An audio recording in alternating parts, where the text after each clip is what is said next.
Assalamualaikum warahmatullahi wabarakatuh.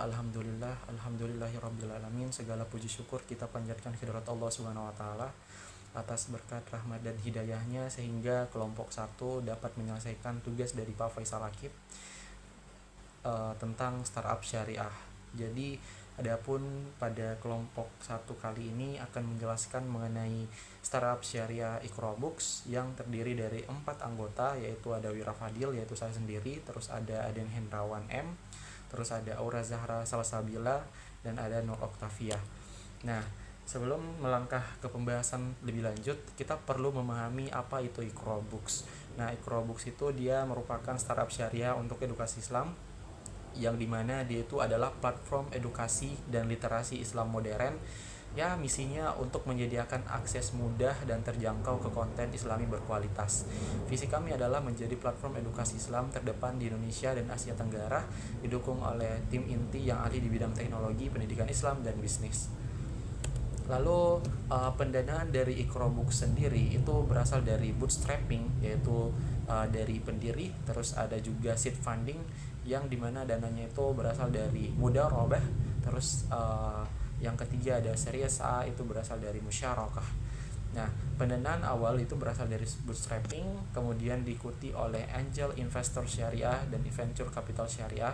Dana ini mendukung pertumbuhan dan inovasi Iqrabooks. Lalu untuk akad syariah dari Iqrabooks sendiri akan dijelaskan oleh teman saya, yaitu Aden Hendrawan M. Kepadanya saya persilakan. Bismillahirrahmanirrahim. Baik, saya akan melanjutkan materi dari kelompok saya. Selanjutnya itu akad syariah, landasan pendanaan Iqrabooks.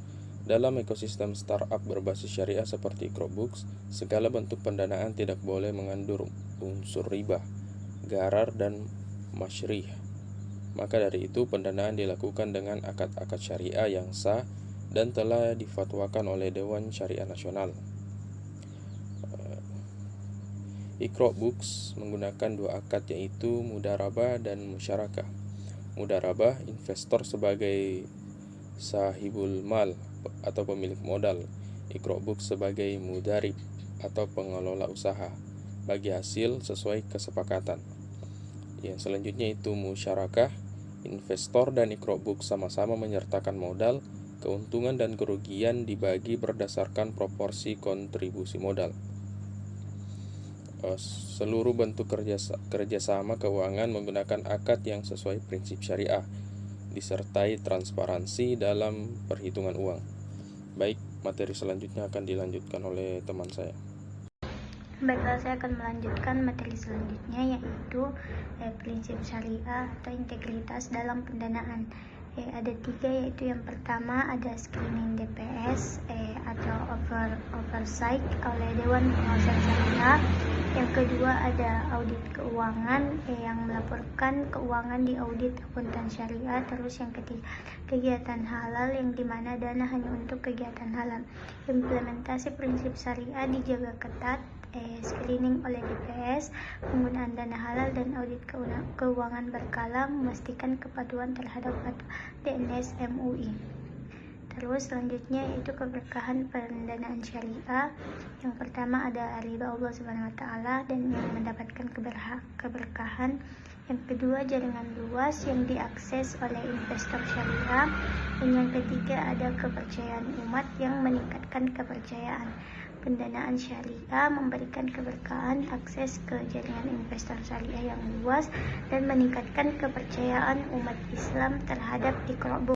Baik, saya Nur Oktavia HSB dengan 560200123012 akan melanjutkan pemaparan kami, yaitu tantangan pendanaan syariah, di mana tantangannya yaitu proses seleksi lebih ketat, yang kedua investor syariah terbatas, dan yang ketiga persyaratan syariah kompleks. Dan untuk kesimpulan dari raih pendanaan halal untuk Iqrabooks, yaitu bangun reputasi di komunitas syariah, reputasi yang baik. Yang kedua, sertakan DPS kompeten. Yang ketiga, pahami prinsip dan akad syariah.